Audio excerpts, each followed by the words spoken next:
دعا نظر نہیں آتی مگر ناممکن کو ممکن ضرور بنا دیتی ہے۔ سناٹا چھا گیا بٹوارے کے قصے میں، جب ماں نے پوچھا میں ہوں کس کے حصے میں۔ ماں باپ کی تکلیف کو نظر انداز مت کیجیے، یہ جب بچھڑ جاتے ہیں تو ریشم کے تکیے پر بھی نیند نہیں آتی۔ اپنی بیٹیوں کو اداکاروں جیسا نہیں بلکہ فاطمہ بنت محمد صلی اللہ علیہ وسلم جیسا بنائے۔ جو سلوک تم اپنی اولاد سے چاہتے ہو وہی سلوک تم اپنے والدین سے کرو۔ اپنے گھر کے بزرگوں کی آنکھیں کبھی بھیگنے مت دینا، کیونکہ جس گھر کی چھت سے پانی ٹپکتا ہے اس کی دیواریں کمزور ہو جاتی ہیں۔ بات کچھ یوں ہے کہ تربیت اچھی ہو تو انسان دھوکہ نہیں دیتا۔ وہ رشتے کبھی نہیں ٹوٹتے جن میں دونوں طرف سے نبھانے کی چاہت ہو۔ اللہ ہر چیز جانتا ہے، تمہارے آنسو، تمہاری خاموشی اور تمہاری دعائیں۔ نس نس سے واقف ہے، رگ رگ جانتا ہے، مجھے خود سے زیادہ میرا اللہ جانتا ہے۔ امید آدھی زندگی ہے اور مایوسی آدھی موت ہے۔ تقدیر پر شکوہ نہ کرے، انسان اتنا عقل مند نہیں کہ اللہ پاک کے ارادوں کو سمجھ سکے۔ میرے پاس وقت نہیں ان لوگوں سے نفرت کرنے کا جو مجھ سے نفرت کرتے ہیں، کیونکہ میں مصروف رہتا ہوں ان لوگوں میں جو مجھ سے محبت کرتے ہیں۔ کبھی دعا مانگنے میں شرمندہ نہ ہو، مانگنا بند کرنا ہی اصل محرومی ہے۔ ذہنی مار اتنی بری ہوتی ہے کہ انسان دیمک کی طرح ختم ہو جاتا ہے۔ مشکل وقت زندگی کا حصہ ہے مگر یہی وقت انسان کو مضبوط بناتا ہے۔ جو جتنا اچھا جھوٹ بولتا ہے دنیا اس کی ہوتی ہے، لیکن پھر اس کی آخرت نہیں ہوتی۔ بے شک اللہ کی مدد ہمیشہ صبر کرنے والوں کے ساتھ ہوتی ہے۔ انشاءاللہ ایک دن آپ مسکرا کر کہیں گے یا اللہ یہ اس سے بڑھ کر ہے جس کے لیے میں نے دعا کی تھی، شکر الحمدللہ۔ صبر وہ کنجی ہے جو بند دروازوں کو کھول دیتی ہے۔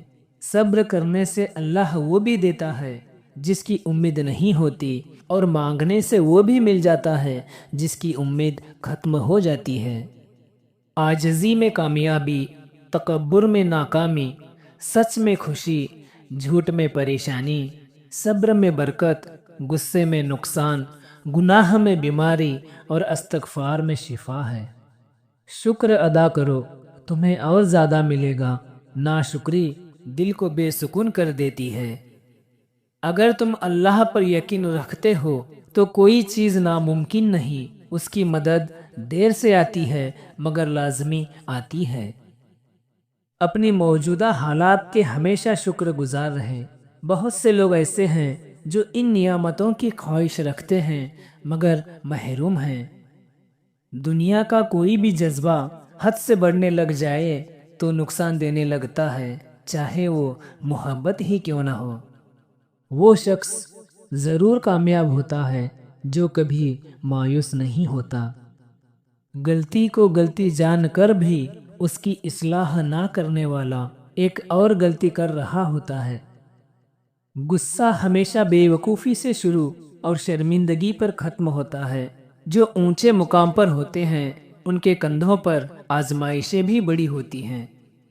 ہاتھوں سے موتی بکھر جائے تو اسے سمیٹنا آسان ہے، مگر الفاظ سے کسی کی ذات بکھر جائے تو اس کا سنبھلنا بہت مشکل ہے۔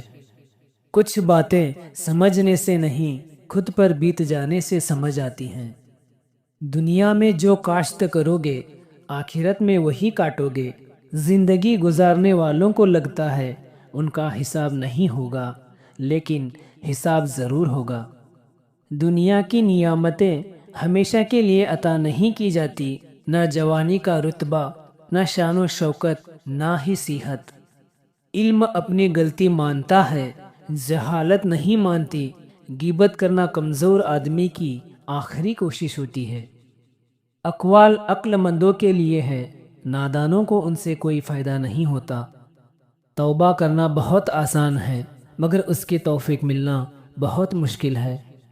اگر ہم سے غلطی ہو جائے تو ابلیس کی طرح ڈھیٹ نہ بنو، معافی مانگو، ہم ابن آدم ہیں، ابن ابلیس نہیں۔ زندگی میں 3 چیزیں کبھی ایک جیسی نہیں رہتی: آپ کی عمر، اچھا وقت اور آپ کے اپنے۔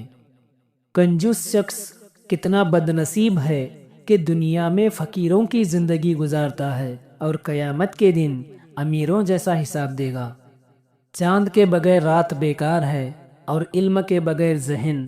کردار سے بہتر انسان کا کوئی اثاثہ نہیں۔